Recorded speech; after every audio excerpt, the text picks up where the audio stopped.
Deer viewers, a very good evening to all of you. আজকে আমি আপনাদের সামনে উপস্থিত হয়েছি একটি ভেরি ইন্টারেস্টিং টেস্ট নিয়ে। সেই টেস্টটির নাম হচ্ছে এগ ফ্রেশনেস টেস্ট। সেই এগ ফ্রেশনেস টেস্টে আমরা একটি ডিম ভালো না একটি দিন হয়েছে, 2 সপ্তাহ না 3 সপ্তাহ, সেটির বিষয়ে আমরা আজকে খুব ভালোভাবে জানার চেষ্টা করব।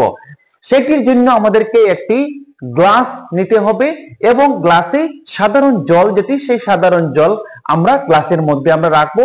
রাখার পরে যদি এখানে যদি আমরা একটি ডিম যদি আমরা ছেড়ে দেই এবং ডিমটি গ্লাসের নিচে যদি ফ্ল্যাট অবস্থায় যদি থেকে যায়, তখন আমরা বলবো সেই ডিমটি হচ্ছে একটি ফ্রেশ ডিম এবং সেটি হচ্ছে আমরা খাওয়ার যোগ্য ডিম, সেটি আমরা খেতে পারবো। আবার যদি গ্লাসের মধ্যে ডিম ছাড়ার পরে ডিমটি বটম থেকে একটু উপরে এবং তার ছোট সাইড যদি নিচের দিকে দিয়ে ডিমটি যদি বেঁচে থাকে, তখন আমরা সেই ডিমটি বলবো 1 সপ্তাহ পুরানো ডিম, সেই ডিমটিও আমরা কিন্তু খেতে পারবো। ওকে, আবার ডিমটি গ্লাসে ছাড়ার পরে যদি ডিমটি গ্লাসের মিডিলে স্ট্রেইট ভাবে এবং ছোট অংশ যদি নিচের দিকে এবং বড় অংশ যদি উপরের দিকে যদি বেঁচে থাকে, তখন আমরা সেই ডিমটিকে স্টেইল এগ বলবো।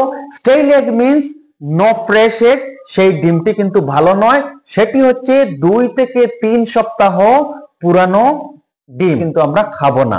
আবার গ্লাসে ডালার পর যদি ডিমটি গ্লাসের উপরে যদি ফ্ল্যাট হিসাবে যদি বেঁচে যায়, তবে সেই ডিমটি হয়ে যাবে রটেন এগ বা খারাপ ডিম, সেটি আমরা কখনো আমরা সেটি খাবো না।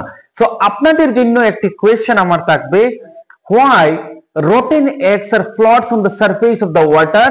যে পচা ডিম কেন জলের উপরে বেঁচে থাকে, সেটির কিন্তু সায়েন্টিফিক আনসার আপনারা কমেন্ট বক্সে দিয়ে দিবেন। এভাবে আরো কিছু পেতে হলে আপনারা আমার পেজটি ফলো করে রাখবেন। So thank you very much, thank you all.